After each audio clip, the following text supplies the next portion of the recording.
Well, House Republicans passed a plan to keep the government open through November, allowing time for the appropriations bills to make their way through the process. But Senate Democrats continue to push a rival bill that would increase federal spending by roughly $1.5 trillion.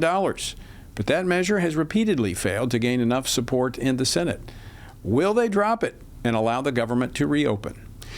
Joining me now is Washington Stand reporter Casey Harper. So, Casey, what are you hearing as this Democrat-led shutdown enters day 6? Yeah, Tony, well, we're 6 days into this shutdown, but we're not any closer, apparently, to seeing any kind of deal made. And House Speaker Mike Johnson, he's urging Democrats, stop the madness and come to the table.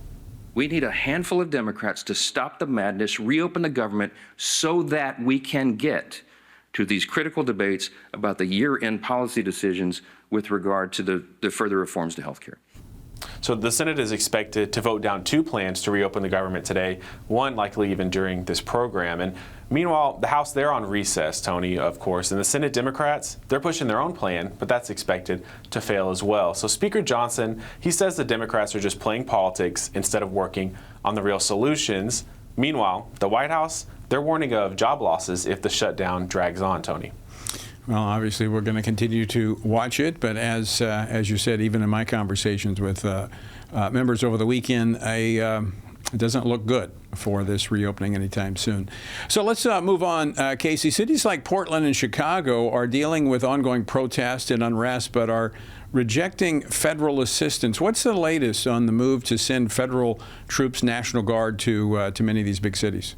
Sure, we have some big rulings coming in, Tony. So a federal judge in Oregon blocked President Trump's plan to send National Guard troops to Portland. That judge said that there's no need to send those troops despite the ongoing protests that we've seen in footage we've seen out of Portland. Now, Illinois and the city of Chicago, they filed their own lawsuit along the same lines of an argument saying, hey, we don't want these troops either. But breaking news just came out, actually, that the judge declined that lawsuit. So it seems that Trump, at least for now, has the go-ahead.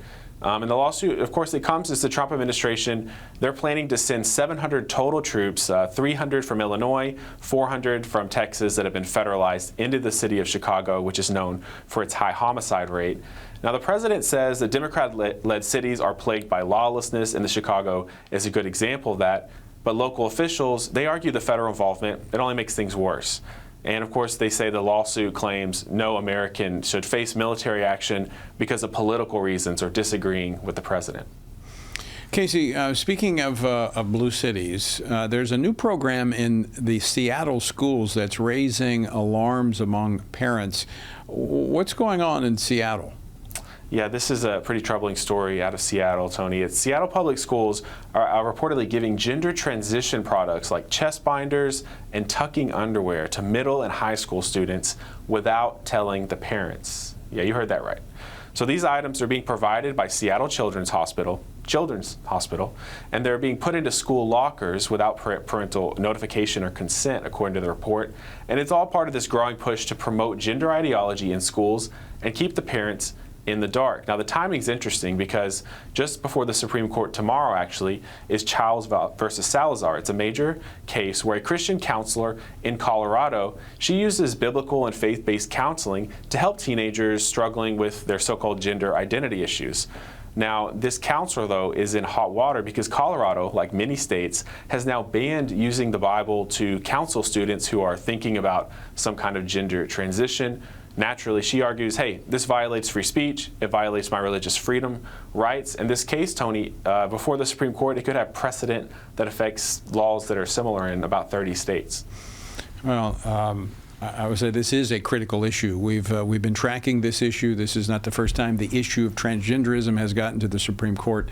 And this really calls for prayer as well as action. And tomorrow on Washington Watch, we're going to have attorneys handling the case. They're going to join us to kind of break down the oral arguments and unpack the importance, as you say, that this case has, not just for counselors in Colorado, but counselors all across the nation, plus moms and dads around the country as well.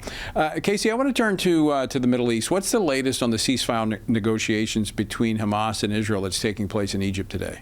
Sure. So we have some high stakes but sort of indirect talks that are taking place in Egypt to push forward that President Trump's peace plan to end the Gaza war. Now, Hamas, they've only partially agreed, and they rejected some major parts of that plan. Maybe foremost was disarmament, which has really concerned Israeli Prime Minister Benjamin Netanyahu, who did say the hostages could be released any day now. Now, Trump and his team, which includes Jared Kushner, they're pressing for swift action. Let's get this done. The 20-point plan, it calls for an immediate ceasefire, humanitarian aid, and a future for Gaza free from Hamas control, though Hamas isn't totally on board with that. It's still being worked out. And this 20-point plan, Trump's really touting it. He's trying to get the deal done to end this war that Hamas kicked off almost 2 years ago to the day. So Israeli officials, they made clear there's no official ceasefire yet, Tony, only a temporary pause in the airstrikes, and they're ready for the IDF to go back in if Hamas bucks this deal. All right. Thanks so much, Casey. Appreciate it.